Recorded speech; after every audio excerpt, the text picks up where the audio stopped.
Well, hello and welcome to this week's episode of Politics in the Pulpit, a lectionary-based preaching resource designed to ask the provocative questions of how politics could appear in our preaching this week. My name's Ali Macmillan and I'm a Methodist deacon, and I'm currently based at Methodist Central Hall in Westminster. I'm a member of the Methodist Diaconal Order, which is a religious order, which helps to bring a sense of rhythm and wholeness to my life. Before I trained for ministry, I was a teacher. I taught secondary and sixth form levels, religious education and ethics at a school in Oxfordshire. I'm really passionate about coming alongside people where they are and journeying with them as they discover God at work in their lives. Each week, I'm joined by a different guest from a different place and space on the pulpit and political landscape. And today I'm really pleased to have with me the Revd Steve Tinning. And Steve's going to be taking over as host for just a few weeks. Steve, we're delighted that you're on as a guest today to share some of your wisdom and knowledge, but also that you're going to be hosting for a few weeks. I wonder if you just want to introduce yourself to everybody so they can get to know you. Yeah, thanks, Ali. As Ali said, my name's Steve Tinning. I'm a Baptist minister and currently living in Southend-on-Sea in Essex. But I work for the Baptist Union of Great Britain as their public issues enabler, which means I spend a good amount of my time in the company of other JPIT colleagues from the Methodist and URC Church and the Church of Scotland, of course. And so, yeah, that's sort of who I am, where I am. In my heart, I'm my passionate. I'm an activist. I believe in and focus my energy on practical theology. I love a lot of community organising theory. I'm a real campaigner. I've got a real heart for asylum seeker and refugee issues, as you'll hear about, I'm sure, today and in the weeks to come. Yeah, that's sort of who I am at the moment. Well, thank you so much for joining us today, but also we look forward to hearing your wisdom and sharing with guests over the next few weeks. We know that politics in the pulpit can be a bit of a contentious topic. Hearing some of your passions, we hear that perhaps some of that might come in. But we at JPIT, and you're part of JPIT, believe that the world around us speaks into churches. So when you hear people say that politics shouldn't form part of our preaching, I wonder how you respond to that. Yeah, it's probably a more common thing than you might realise. A lot of our listeners would, I imagine, be already on board with the idea that politics and the pulpit should go side by side and hand in hand. But there are plenty of people, and I guess my first reaction is quite a personal one, because I've certainly been criticised for overemphasising politics and justice in my preaching, which, I would refute. I'm just trying to do what this podcast is encouraging, to look for the ways that passages relate to our day-to-day lives, and especially the day-to-day lives of the most marginalised people. Politics is the affairs of the city, isn't it? It's the stuff of our day-to-day. So how can you ignore that in the pulpit? I think on a good day, I think that those who would argue that politics have no place in the pulpit are coming from a place of fear. They're understandably worried that, ministers and preachers might be going to stand up and advocate for a particular political party or a particular politician, which I would agree is wholly wrong.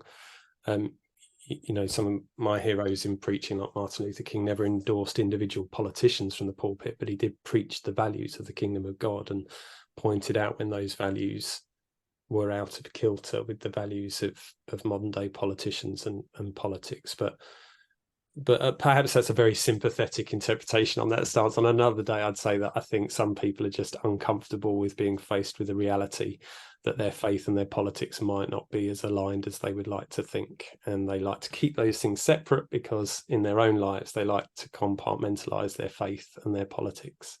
And so they don't like that conflict.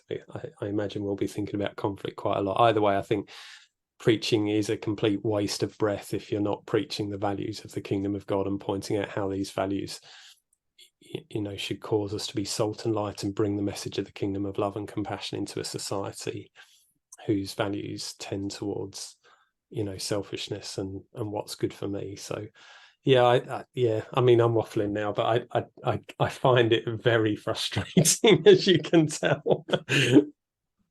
Well, I think we can all have empathy with that first position of, not wanting it to be party politics that's being preached in pulpits. But I like that challenge that you're bringing in what you're saying, that actually if your politics and your faith aren't aligning, then you should be confronted by them. And that's part of perhaps the preacher's job to just. I hope so. Thank you so much for that. Well, each week I ask JPIT colleagues for a little roundup of their expertise, what they think we might want to be keeping an eye on in the world this week. And some of their suggestions for us today are that the new school year starts in most parts of England with disruption for some caused by safety concerns about failing concrete in school buildings, and warnings that hospitals and other public buildings might also be affected. That's obviously something in the news that's worrying a lot of people at the moment. A survey that has found that more children are expected to arrive at school this term with unclean clothes, unwashed hair and unbrushed teeth, according to teachers who observed a rise in hygiene poverty. And that brings all sorts of potential issues that we might want to be aware of in our churches. And then there's new books by former Prime Minister Theresa May and journalist Clive Myrie have put the Windrush scandal back on the spotlight. May saying that she regrets using the term hostile environment. And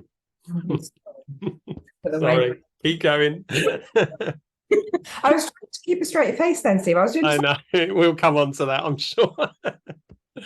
Myrie has revealed that one of his half-brothers was denied benefits and healthcare, while another was unable to travel on his Jamaican passport, but neither has yet received compensation.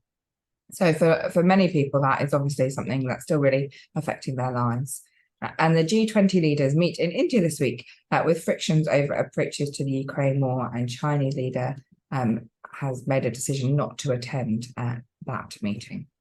So lots of things going on in the world, and we might pick up some other things as well. But Steve, I wonder, from your context, from the things that you're passionate about, is there anything that you particularly would want us to hear as key justice issues or political events going on?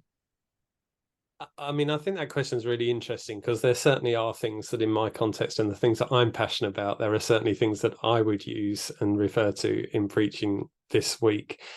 Whether they are the things that other people are passionate about and are relevant in their context is a different matter. So I would sort of take what I'm about to say with a bit of a pinch of salt and do your own analysis on your own context. And, obviously, I mentioned earlier that I'm passionate about the rights of asylum seekers and refugees. And I do think that this comment in Theresa May's new book about regretting the term the hostile environment is really interesting. To remind people, she once said that the aim is to create here in Britain a really hostile environment for illegal migration.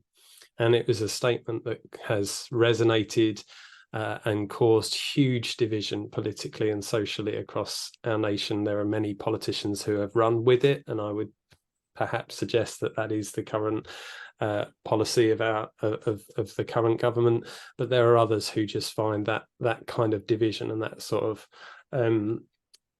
very, very provocative and designed to cause conflict. And truthfully, I think that the passages that we are looking at this week are passages that relate closely to conflict. And so, we're not short, are we, of things to look at in society and see where there is conflict. But for the sake of answering your question and the things that I'm passionate about, 872 migrants crossed the English Channel on Saturday. It's the most in any one day this year so far, and it's taken us well over 20,000 for the year. The deadline has just passed last week on a government's policy to get Afghan refugees out of the hotels that they've been living in, which has caused many local councils to have to declare them homeless so that they can instigate the support that they need to not be destitute.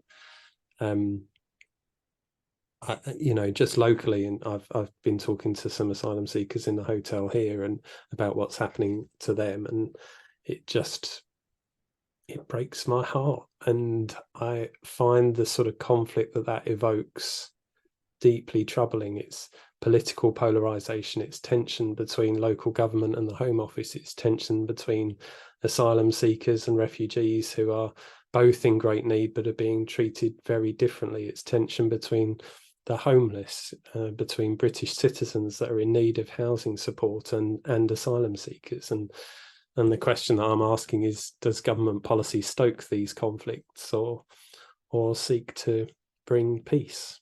And I'm rather unsubtly, I guess, giving my perspective on the answer to that question. But like I say, this is something that I'm just very conscious of. We all read the news through a lens and through a filter, don't we? And it's important to be attentive both to your own filters and what you're not reading, but also to those of the community around you and how they would perceive these issues to be. Yeah, you made my brain go all sorts of ways, thinking all different things as you're talking about that. So I think there's lots of people who will be resonating with what you're saying, and the concerns that are of your heart will be of others' hearts. And that term hostile environment, I think you could do a lot with that if you're preaching. What kind of environment do we offer as churches? But thank you for that, and I'm sure we might pick up some of those themes again as we think about the readings. I'll just add that we're in the church season of creation, which runs through the month of September to the 4th of October, and that this Sunday, the 10th of September, is also Education Sunday, and there are some free resources available for both Creation Sunday and Education Sunday, either on the JPIT website or on the Churches Together website. So people can go and have a Google and see what they can find. But the readings for this Sunday, the 10th of September, are Exodus 12, 1-14, Romans 13, 8-14, Matthew 18, 15-20, and Psalm 149. So with our metaphorical newspapers open in one hand, let's open our Bibles. And Steve, I wonder if there's a particular passage or a particular theme that you sort of hinted at some of that already, or a question, something that you'd like us to begin with this week. Yeah, thanks, Ellie. Just to say, preaching from the lectionary is an alien concept to me. And that's not to say that it is for all Baptists. It really isn't. I know a number of Baptists who really admire and adopt the preaching from the lectionary pathway. But for me, this is a new idea, and I'm conscious of it. I'm aware of why it's a good thing. But I just wanted to preface what I'm about to say with that disclaimer, I guess. But I found it a really helpful process. I'm not saying I'm ready to jump in both feet every week, but we've got 4 really interesting passages here. And truthfully, they probably wouldn't be the passages that I would jump into this week, particularly because of how challenging and how difficult they are. So, we're starting with the Passover. Okay, so we're in Exodus 12, first Passover. It is the story of God's people living in a very hostile environment. Let's just be blunt about that. That's the context in which they are.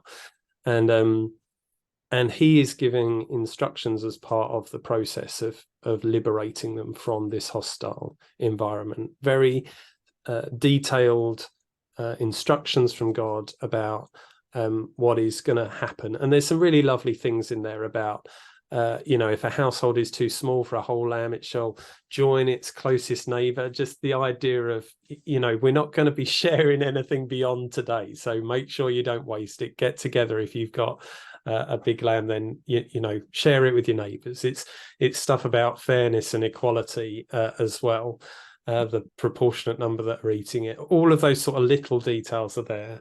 But then it says, obviously, the challenging stuff is, I will pass through the land of Egypt that night, and I will strike down every firstborn in the land of Egypt, from human to animal, and all the gods of Egypt I will execute judgments.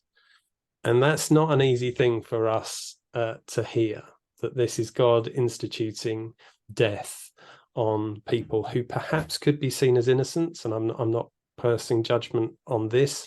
Clearly, the Egyptians were extremely hostile and violent towards their slaves, the Israelite people. But that is, let's just name that's an uncomfortable thing. And then if I skip over the other 2, go straight to the Psalms, again, we've got this sort of tension between something that is beautiful, something that should be celebrated. Let Israel be glad of its maker, let the children of Zion rejoice, let them praise his name with dancing, making melody to him. There's all these beautiful things, but then at the end it's sort of saying, God will execute vengeance on nations and punishment on people. He will bind their kings and fetters and nobles with chains of iron and execute them on the judgment of that they've decreed. None of that is comfortable. I think it's just important to name that. Then we've got these other two passages. I'm sorry if I'm going into too much detail here, but I'm just really conscious when I listen to this podcast, I might not have always read the passages first. So I'm trying to be helpful in explaining what we're dealing with here. But you've got the Romans passage, which is probably the one that I would go to instinctively, but perhaps not after having read all four of these. Loving one another, the commandment to love your neighbour as yourself.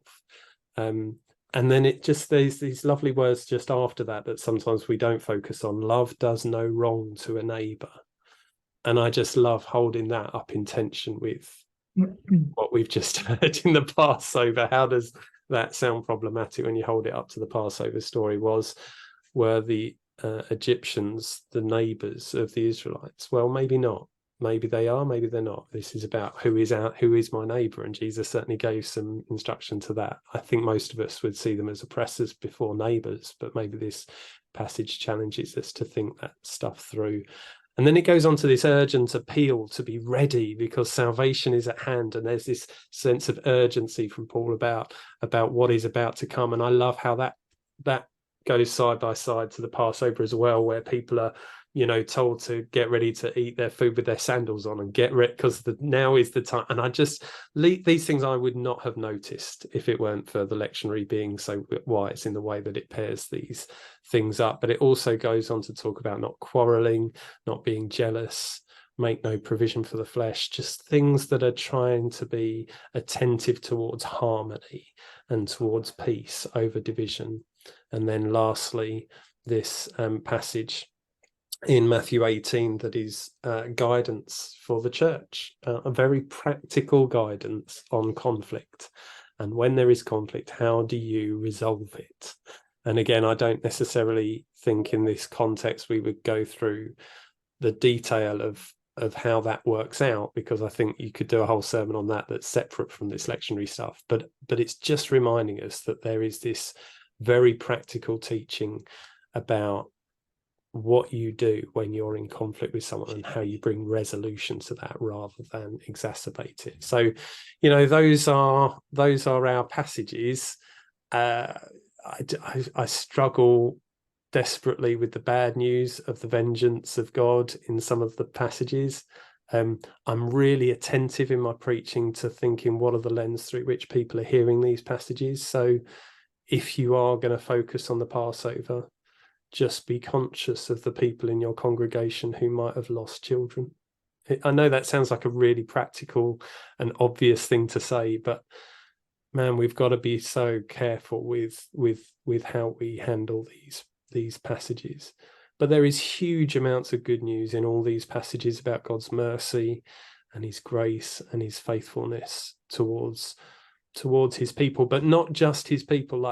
Again, it's not part of the reading. I think the Exodus passage finishes before you get to this really interesting bit in verse 38 that refers to the mixed multitudes of those who left Egypt. And I think it's just one of those throwaway verses that you sort of think, but the Passover was not an exclusive right to the Israelites. It was an offer of salvation to all.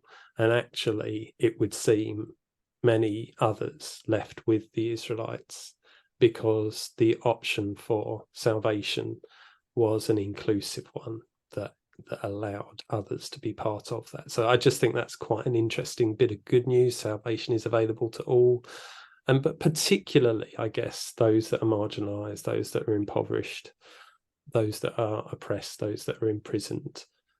I think that's an overview of the passages from my perspective anyway. I hope that's answered what you're getting at.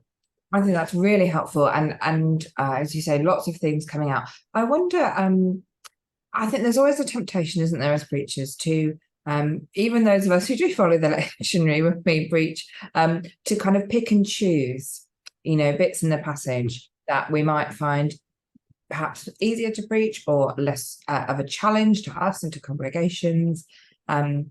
So particularly that Exodus reading, to kind of focus in your preaching on perhaps the first part of that reading and sort of not focus on the second? I wonder how you feel about that, about, you know, the temptation to just focus on perhaps the good news in the passage. And yeah, I mean, it has to come down to each individual preacher, I guess. I think tremendous harm can be done by tackling difficult passages badly.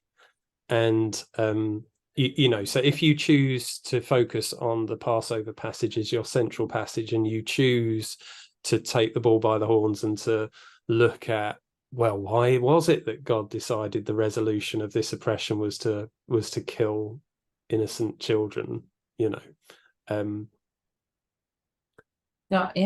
the answer to that question could be wholly damaging to your congregation. It's such a sensitive subject. So I'm not advocating that we all just jump in with both feet and try and come up with answers to things that are incredibly complex.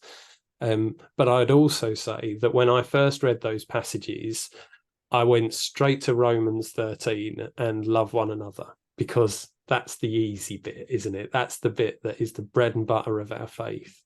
But it's in the context of suffering that our love is being advocated. And the whole Passover, one of the things that I think is fascinating about the Passover is that it begins in Exodus 3, when the Lord says, I have seen the misery of my people who are in Egypt. I have heard their cry on the account of their taskmasters. I know their suffering. That's where it begins. And I think sometimes people can look at the Passover and sort of see two sides. You've got the evil Egyptians and the righteous Israelites. God has chosen the Israelites. They're his people. He's on their side. And the Egyptians are the baddies, and God is against them. And it's not about that. It is about who are the oppressed, who are the oppressors. Where is the justice in all of this? So the Passover starts in Exodus 3 with a God who sees those who are oppressed, those who are suffering, those who are poor. And so I think on reflection, I would absolutely address the Exodus passage, and I would do it side by side, perhaps with the Romans passage, drawing in some of the Matthew 18 is probably the one that I see less parallels with, other than like I said at the beginning, the sense in which this passage is there to show an explicit desire to resolve conflict, not to exacerbate it. Others may well see things that I haven't seen. I must confess I've not sat down to write a sermon in this yet, so I'm sure there are plenty of other bits. And the Psalm 149, I think, holds some resonance there as well. But I'd probably go Exodus and Romans and talk about that relationship between a God who sees the marginalized and the oppressed, and this new commandment to love one another, and love does no wrong to a neighbor. I think that is if I was going to pick one phrase, love does no wrong to a neighbor is one that I've just not preached on before, and so I always like a new challenge. And I think that little phrase ties together some of these different things very neatly. What does it mean to do wrong to a neighbor? How does that relate to Egypt? You know, I think I'd find that very tempting. And one of the things I love about being a preacher and about wrestling with text is that, you know, you can look at a text, you can preach on a text 100 times and you'll have 100 different sermons. There's such a richness in them, and as you say, different people will pull out different things, and that's one of the great joys of our scriptures and what we get to do as preachers. So I wonder, with that challenge of what does it mean to do wrong to a neighbour, is there any particular current political avenues you'd want to pull in? We've talked obviously a bit about asylum and migrants crossing the channel. Those kind of obviously seem like obvious resonance, but maybe not. No, I think those things are great examples, but this is what I said at the beginning, that I think there is conflict left, right and centre all over politics and our society at the moment. And to be, I'm not trying to pass the buck here, but I'm trying to say what is right for you to address in your context is not going to be what's right for me to address in my context. And so looking at where there is conflict in your community, looking at where there is conflict in your church, and of course where there's conflict in politics. I absolutely would want to address that, and that's perhaps where this hostile environment thing I would focus on, because I'm just trying to say, look, God was trying to release his people from an extremely hostile environment. Are we really going to advocate for a society and a government and the politics that is advocating for us to become a hostile environment? I cannot write those two things next to one another. And therefore, what is the resolution? What is our approach to those that are marginalized, those in our communities that are being told you need to move out of your hotel and declare yourself homeless because we're not going to pay for you to live here anymore, despite the fact that you're fleeing war zones? And in the case of the Afghan asylum seekers, in many ways were allies to us, were friends to us in a particular time, in a particular place, and now are becoming ostracized and excommunicated from our communities. And I would, of course I would get into that, and you can hear my tone in that, but I also see issues within our churches that are causing huge polarization at the moment. And for a number of churches, the minister might want to be attentive to that and trying to say, you know, what does it mean when where was it in one of the passages that talks, it's this Romans 13 passage that talks about being attentive. It says, let us walk decently as in the day, not reveling in drunkenness, not in illicit sex and licentiousness, not in quarreling and in jealousy, but instead putting on the Lord Jesus Christ and making no provision for the flesh. I find that a really interesting thing. How much time do we spend in our churches quarreling over particular issues that ultimately, in the cold light of salvation being at hand, are not the things that we should be putting our time and energy into? Instead, we should be putting on Jesus, putting on the belt of truth, righteousness, gospel of peace, shield of faith, is it, salvation, sword of spirit, all of that stuff, you know, displaying the fruit of the spirit of love, joy, peace, patience, forbearance, kindness, goodness, faithfulness, gentleness, self-control. That is what we're being called to wear and to put on. But instead we find ourselves caught in a culture of conflict that is deeply unhealthy for our communities, deeply unhealthy for our church congregations, and ultimately not a reflection of the values of the kingdom of God that we began all this with. So I think it's just trying to hone in on where is the conflict that it is helpful for you to speak into when it comes to these passages. And I'm really love that challenge of the kind of macro, global, national picture, but that local picture as well. I think that's a really interesting challenge to a minister, to a preacher, to be willing to speak into what's happening. I think often it's perhaps easier to speak nationally or globally or on that bigger political stage, because it's not necessarily asking people to examine their own hearts. Yeah, I think that perhaps that's in some ways more challenging to people. Yeah. Thank you. I wonder if there's any particular ways that you might think about preaching this, if there's any particular imagery or challenges you might offer to congregations. I know you said you've not written your sermon yet, but no, I'm not actually preaching this. I mean, I really miss it. I don't. If you're listening to this, particularly if you're from a Baptist church, call me up, email me. I'd love to do some more preaching, but it's not in my diary this week. No, I won't be preaching this week. But I guess, I mean, again, I think there's that balance between personal preference and the context of the passages, isn't there? I've always admired people that can preach narratively, but I don't know that these passages lend themselves to that. But a better preacher than I would do a much better job than that. I'm certain. I think I would preach it thematically and look at conflict and like I said, and approach it through that lens. But that's just me. Others will have different approaches. And that's, as we've kind of explored a bit already, that's the joy, isn't it, that we all do things in different ways. Yeah. We've had really, I think, good, broad-ranging conversation. There's been lots of things in there for preachers to pick up and run with, or to explore it in a bit more depth. I always offer at the end, when I feel we're getting towards the end, if there's anything that you really wanted to say, or there's just not in the conversation to bring out, or just a last thought.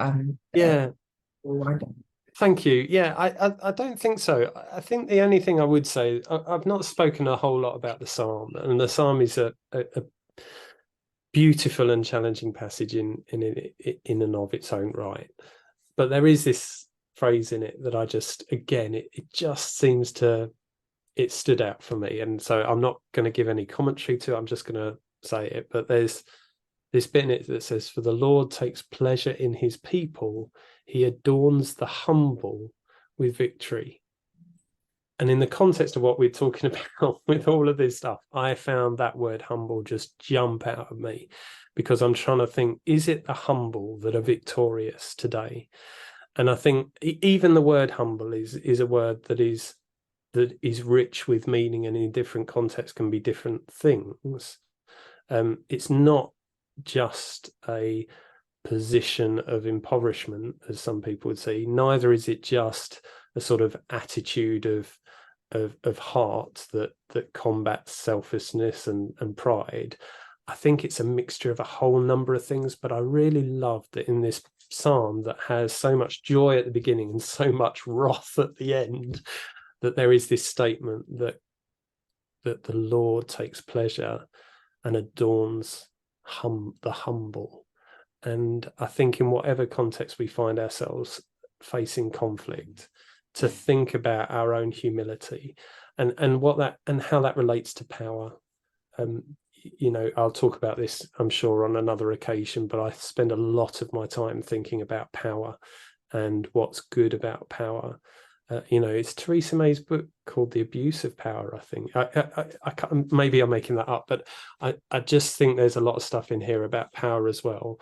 My personal view is that power is something that can be abused and can be horribly painful to people, but it can also be something that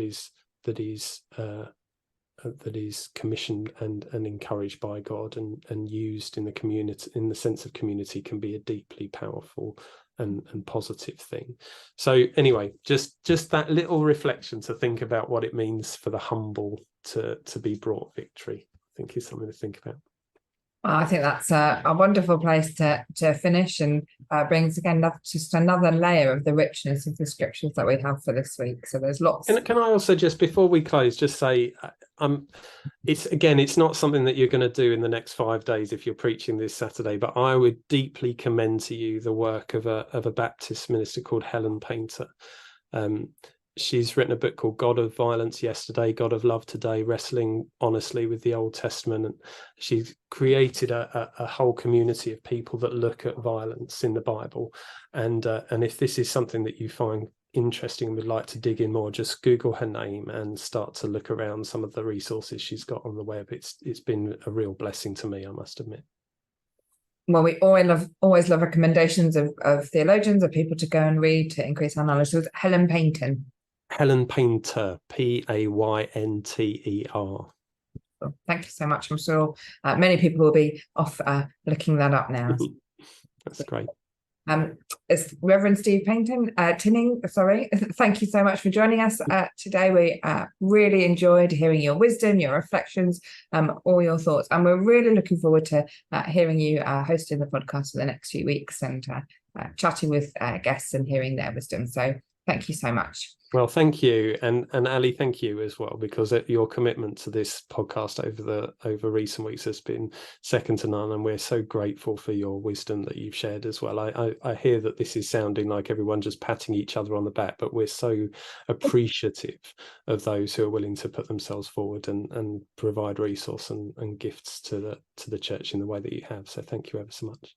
Oh, thanks, Steve. I have to say it's been a real joy to do it and to hear and share with people from all different places and people that I wouldn't have had conversations with otherwise. So it's been a real pleasure. And to everybody else who's been listening in or watching to ask those difficult questions of whether we should preach politics in our pulpits this week. If you've enjoyed this episode of Politics in the Pulpit, please leave a review wherever you listen to your podcasts, and don't forget to share the episode with your friends. We have some online spaces for further engagement and discussion about faith and politics. You can find us on Twitter at pulpit_politics or using the hashtag politics in the pulpit. And we also have a Facebook group, and you can access that through the Joint Public Issue Team's Facebook page. And don't forget, of course, the website at jpit.uk. That's jpit.uk. And the question that we're leaving you with from today's episode is, what does it mean to do no wrong to our neighbours? Well, let's go into our politics and our pulpits with a blessing. May you be anointed with God's Spirit as you bring good news to the poor, proclaim release to the captives, and help people to see the world truthfully and let the oppressed go free. Amen. Amen.